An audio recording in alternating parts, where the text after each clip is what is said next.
Anyhow, this is what I want, you see. Isn't that beautiful stuff? Scorothalia. Look at the texture. You see, it's almost like a very heavy cream, and it's bread and garlic and olive oil. I'm not going to waste that. I'm not going to waste that at all. Why bother? Perfect. The vinegar and the perfect. The vinegar and the garlic are a perfect balance. Marvelous. Now let's set it aside so we have a next dish for you. What I'm going to prepare now is a matter of first of all telling you that squid are all right to clean. This is the finished product. Yes, these are all cleaned up. Let me show you some that haven't been cleaned, and I want to show you how it's done. A squid is a very strange-looking creature. He swims in the sea backwards. That is to say, this is the tail of the fish, and this is the head. You see, here's his eyes and the tentacles. But when he swims, he goes through the water this way. He goes through the water backwards. Very strange creature. He's one of those guys who always knows where he's been. You remember that old joke? Here's how you clean him. Grab the body of the fish, pull on the head, and the innards will come out completely, you see? Now reach inside, and there's a cuttle bone inside. Look at this. Look at this. Looks like a piece of plastic. Isn't that amazing? And then you squeeze the fish and take out the gelatin that's inside, and sometimes ink will come out. You see? Look at the ink that's in this. You know, he squirts ink about when he's frightened or worried, and certainly he's a frightening creature in his own right. He's very ugly. But squid are only ugly to us. To other squid, they're gorgeous. So don't worry about it. Let me cut some up now for you for some deep-fried squid. Check my oil here. I don't want that to be too hot. When it certainly is. Let's move it off. We're going to deep-fry the squid. Very simple method, very old, very Greek. And I have a bowl of squid here that I've already prepared and cleaned. And we'll cut the squid into sword. That one's been torn. Let's not use him. He looks a little strange here. I want you to see the whole thing from scratch. We'll use there we are. You see, you cut the body, which is a big tube, into circles. You see? You have little donuts. And they cook up beautifully. Squid is just terrific. For heaven's sakes, if there's someone who tells you that they will not eat squid, just tell them they're missing out on a marvelous food product.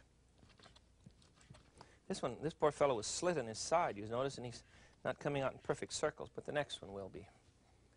It was an awfully big one, too. Isn't it amazing how big? These things will grow up to be 40 feet long. Can you imagine running around in your fishing boat and bumping into a squid that's 40 feet long? Shades of Captain Ahab. There we go. I think that's enough. Let's flour these. I'm not going to do a thing to them except flour them and throw them into hot fat. And then we'll be ready to lay out a Greek feast that you wouldn't believe. Get a platter here for these. Just dip them in flour. Yes, I know there are lots of batters you can use. There's a marvelous Japanese tempura batter. That would be good too. Look at the ink. Look at the ink that's come off in my hands from the squid. Isn't that amazing? It's a very dark ink, and it will actually color the water around the squid, and the baddies can't find him. Isn't that a kick? My son used to do that with his bedroom. When he was very tight, he would turn off the light, and he figured I couldn't find him. He caught on in a hurry. All right, let's check the oil again, and we want the oil at about 375 degrees. Not much hotter, not much cooler, so that this will work properly. And we'll flour our squid circles, squid donuts, squid, whatever you want to call them, thusly. Just put a few in the flour here and then haul them out one by one. You don't want them to be over floured. But if you use batters, very often you'll toughen the squid because it takes so long for the batter to cook. I had a friend years ago when I was a college chaplain who used to come over to my house with big bags of squid and beg me to cook them. And he would invite all of his friends. He was a dear friend. I miss the guy terribly. And he used to bring over the squid, and then we would toss the squid in egg and farina. You know, cream of wheat, farina. That's another old method of cooking squid, but it was much crunchier, much heavier batter. I don't really like it as well as this plain Greek method of using nothing but flour. That's certainly enough for a beginning batch, huh? That enough for us? Let's start with that. And enjoy cooking with deep fat. You don't have to buy a big deep fat fryer. That's not a necessity at all. I rarely cook in deep fat because I don't want my family to be burdened with that much heavy oil or fat in their system. You see, so when I do deep fry, I always use peanut oil. It's much more easily digested and it doesn't burn at high temperatures. So here we go. Let's get it cracking here. And we're going to deep fry squid, Greek style. See, I have a basket in there, and we'll just throw them in. Try and throw them in one at a time so that they don't stick together. And of course, the oil temperature will fall right away when you do this, but that's all right. It'll catch up again. I'm watching my temperature rather closely. I don't want it to fall too low. Let's see how they look here. Shake them about a bit so that, oh, they're perfect. They're perfect. I better set up a platter here right away for them. Look at the mess I'm making today. Isn't this a kick? What I'm going to do is to pour them out on a pile of paper towels. Then I'll remove the paper towel and let the squid circles center around my scorthalia. I think I'm closer. And a little garnish and we'll be all set. Just takes a minute to cook. Yeah, they're just about done. Okay. In Greece, you know what they do with squid? Another great dish. I'll have to show you one. Let me find a whole one here. They will take the tentacles, the head that we had, chop it up, and mix it with rice, and then stuff it inside this tube, you see, so that pretty soon you have a tube stuffed. Oh, a little dill and lemon, by the way. And then you have this tube stuffed. It's a great, it looks like a great big cannelloni, except that it's made from fish. And then the whole thing is cooked in lemon juice and a little bit of tomato.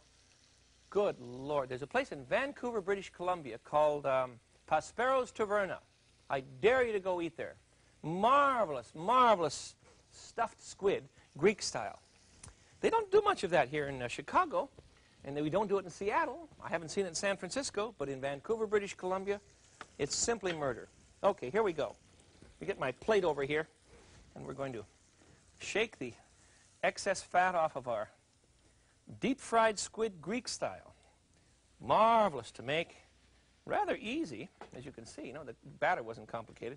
And I'll get that off the paper now. There we go. I just wanted to absorb what loose fat came off. But peanut oil doesn't do much of that. You really don't have to worry about it. It doesn't hold much fat. There. I'm sorry. You'll just have to wait a second here. I bet that's too hot to even try. Let me see. Hold on. Let me see what's going to happen here. Ouch. Oh, it's hot.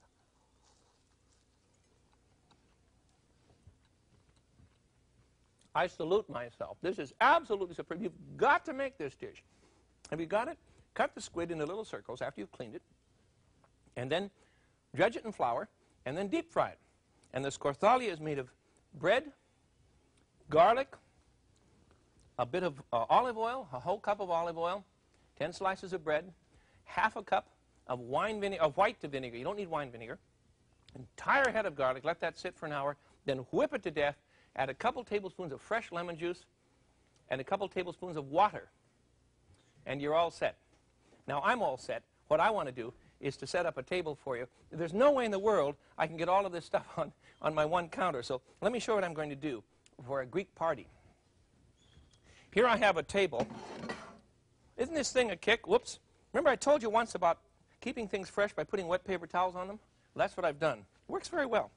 Keeps everything moist. Let me move this table out. If I were in an apartment, this would be a great gimmick because you can open the table thusly and bring things in, you see. Let me lock it here. Wouldn't this be a great thing to have? This is put out by Thomas Copeland and Sons in, where are they? Virginia, West Virginia, I think. There, you lock it up. Now, I can make a Greek salad. Look, I have Greek olives. Red ones are cracked, and some black ones, calamares. And I'll put them out here.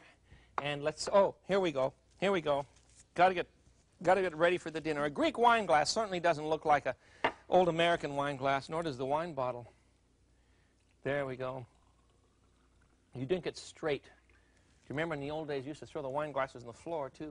And we need some ouzo for an appetizer.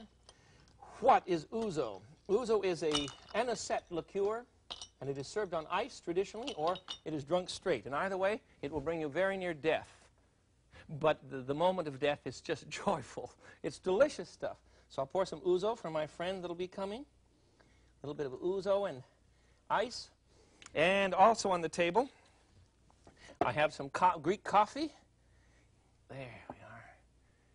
Oh, this stuff is just muddy at the bottom. Remember, the Greeks were into coffee long before Most of the rest of us were.